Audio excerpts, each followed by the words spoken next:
Hey, how's it going, guys? Gibbix here. I decided to do something different. At first I wanted to do my top favorite PS3 games ever, but that was too hard. Way too hard. That would have been everything, almost. So I decided to do my favorite multiplayer games first. Now these are the ones that stood out to me, ones that I clocked in so many hours online or on the couch. So these are the ones that really did it for me. And first up, it's Call of Duty World at War. Now this, I already mentioned before in my other video, my Humble Collections. I didn't really go into depth with these games, so I'm going to try my best to explain why. Now this here, the multiplayer wasn't as good as Call of Duty 4's. For multiple reasons. The guns, they weren't just... Not that I say they were old-fashioned and stuff, because obviously everyone used the MP40 and Juggernaut and stuff. That was kind of bullshit. But this, what was so amazing about this was the zombies. The original 4 DLC maps, including the one that you got with the game, which is like what, 5 I think.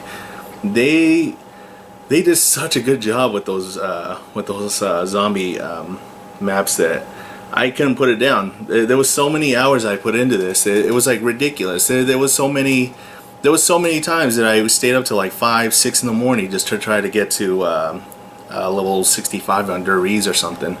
My favorite multiplayer map was well, zombie map. That's what I mean.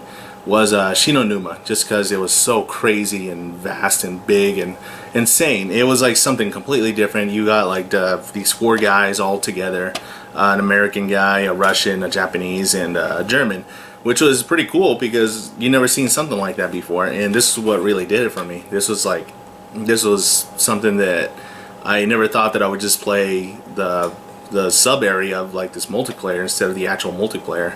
Alright, up next we got Resistance 2. This one here really took it for me because the online again wasn't that good, because obviously the co-op was really what took it here.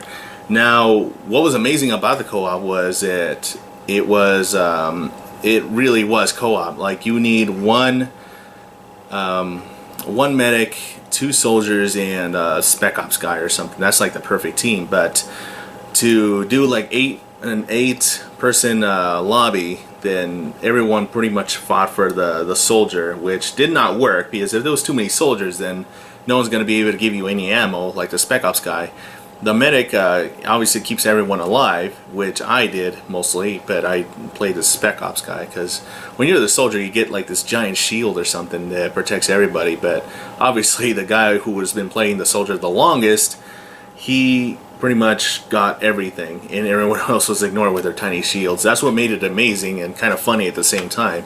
Now this game here was probably like the second most played game I ever played online. Now I clocked in a lot of hours on this. Like I wish I could have just kept playing until the servers died down, but unfortunately I just kind of lost interest. My friends weren't playing it anymore.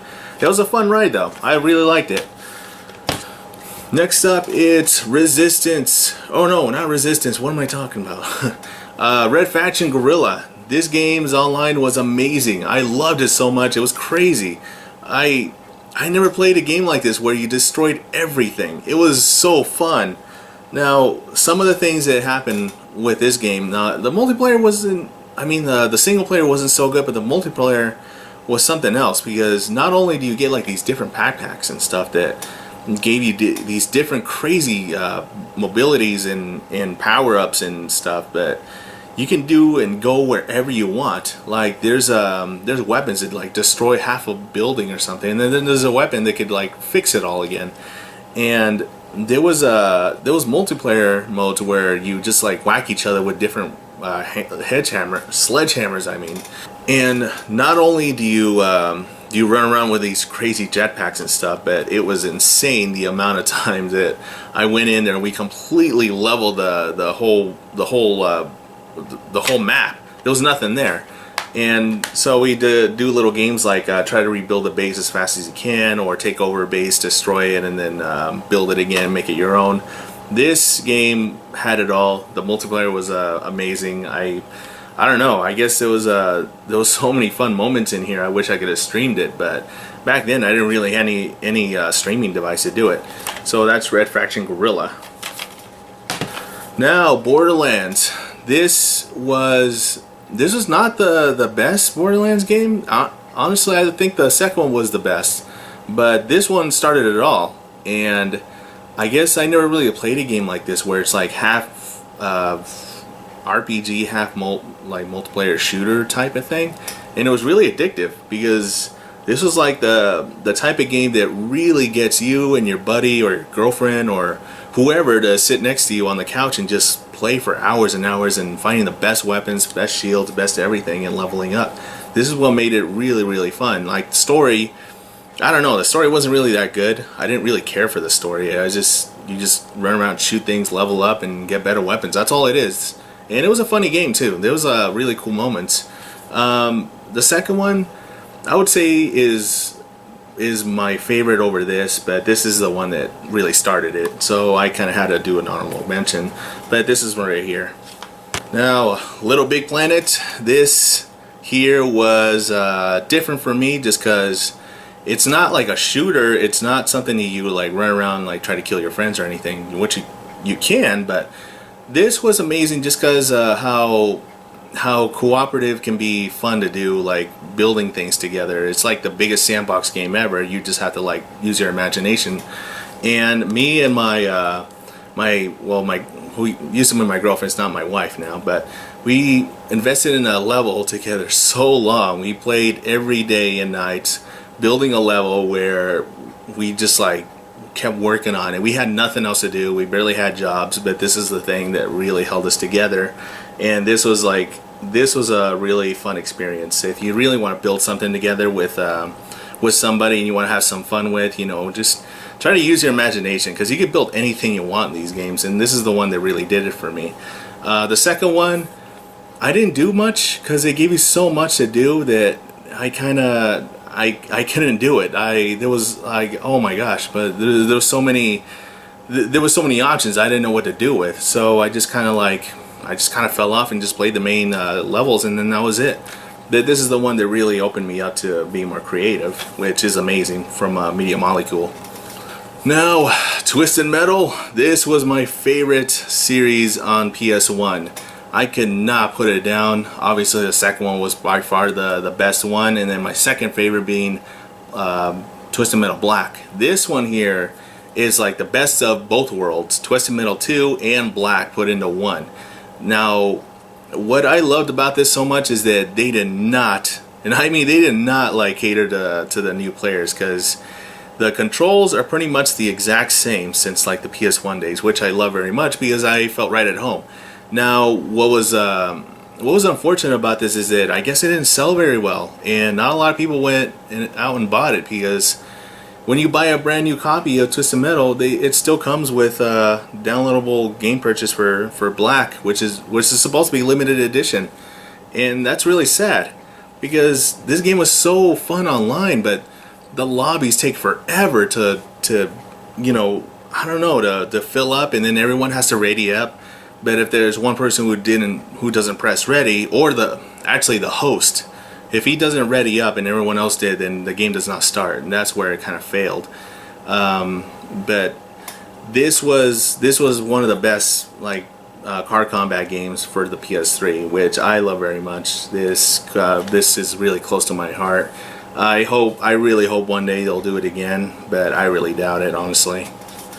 Now, last but not least, there was, I already mentioned another Call of Duty game, which was World at War, but that was obviously because of zombies. This one here was the one that started it all. This game has wasted so much of my time online. This was my very first online experience, honestly, because I did not sleep. I didn't really do anything with my life at the beginning when this game came out. There was so much fun. Like, the multiplayer was the #1 best thing I've ever played. Like my wife, she played the shit out of this, and she made so many friends. I made a lot of friends too. I'm friends with some of them right now. And actually, World at War was one of the games I actually made a best friend for just fucking around online. And then I met this guy, and he was a pretty cool guy. Bowser. But this game here, it's just, I guess it's like one of those starting points in playing some online games, and there's always has to be that one game that kind of has to like pull you in, and they be like, this is what's out there, and this is one of them right here. I remember all the headshots for snipers, getting those gold guns. I remember running around doing like hide and seek sessions with some of my friends. I was in a clan, BYOB.